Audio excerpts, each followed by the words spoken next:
at Misc Rewind, the Speyer School. Welcome back. Today's post comes from Christopher Gray. A version of this article was published in the New York Times on October 18, 1987. Please note that it includes some dated language about students with special needs, but nothing too extreme. Next week, I'll be delving into the research behind this column and my rationale for selecting it to republish. The Speyer School, Essentials of Wholesome Living in a Settlement House Setting, by Christopher Gray. Image with caption The Speyer School in 1906, American Architect and Building News. The Speyer School, at 514 West 126th Street, is an empty derelict. Its windows broken or blocked up, its elaborate ornament gradually decaying. A focus for 3 major episodes of social and educational activity since its construction in 1902, the picturesque structure will now be sold as offices for community organizations. The school was an outgrowth of a free kindergarten established by St. Mary's Episcopal Church at 521 West 126th Street. In 1899, the church joined with Columbia's Teachers College to expand the school to include grade school pupils of what then was a lower middle-class neighborhood. In 1901, James Speyer, German-born heir to a family banking firm and a member of the city's Board of Education in the 1890s, gave $100,000 for a new 7-story building, including a roof deck. Its architect, Edgar Josselin, produced a German Renaissance-style structure, rare in New York City even today, with a 3-story high stepped gable, apparently a specific response to Speyer's German background. Within the building were a gym, showers, classrooms, a community library, a roof garden, and apartments for the Teachers College staff. There was a strong settlement house component to the school. It sought to do, quote, what can be done under the conditions of crowded city life to provide some of the first essentials of wholesome living, according to a 1903 article by Jesse D. Burks, the first principal. Since the mid-19th century, settlement houses had tried to establish social programs in poor communities. Speyer himself had been a founder of the University Settlement House in 1885. In many ways, the school lived up to the rhetoric. The library served a community that had none, and various community clubs were established to bring residents together. The children in the school were taught health and sanitation. The showers in the basement were not found in public schools.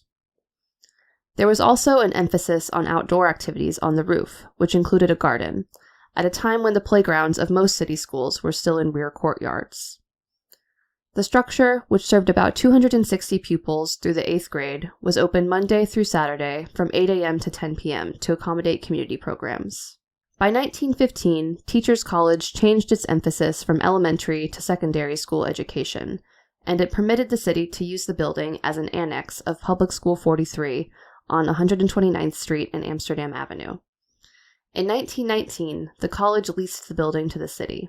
The building continued to be used as a public school, but in 1936, a new experiment was announced.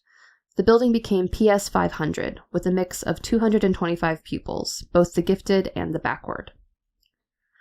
The experimental school was established to see if separating students with special needs from the average students would improve their performance over the existing system, which called for generally homogeneous classes. At the end of a 5-year experimental period, the school was closed for lack of funds, but its report was widely published. It suggested that separating, quote, dull normal students from the average students actually slowed them down, but that it benefited the gifted. The school building was apparently abandoned during World War II. Photographs taken in 1945 show broken skylights and water damage down to the 2nd floor. The Episcopal Diocese of New York owned the building from 1964 to 1977, when it housed many civil rights programs. The Reverend Neil Seeker was pastor at St. Mary's over part of that period. The welfare rights movement started there, he recalled. It had one of the earliest Head Start programs, and Martin Luther King was in the building only a week before he was assassinated. Isaiah Robinson, the first Black president of the city's Board of Education, was often there.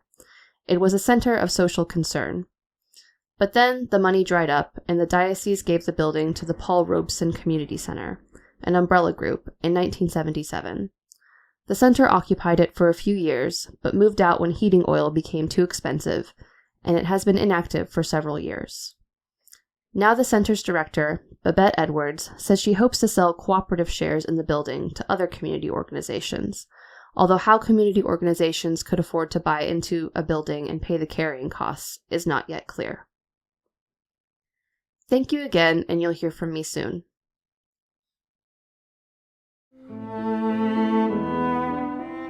If you are enjoying the audio version of this post, a link is included in the episode description that will take you to the written version, which includes the image I mentioned.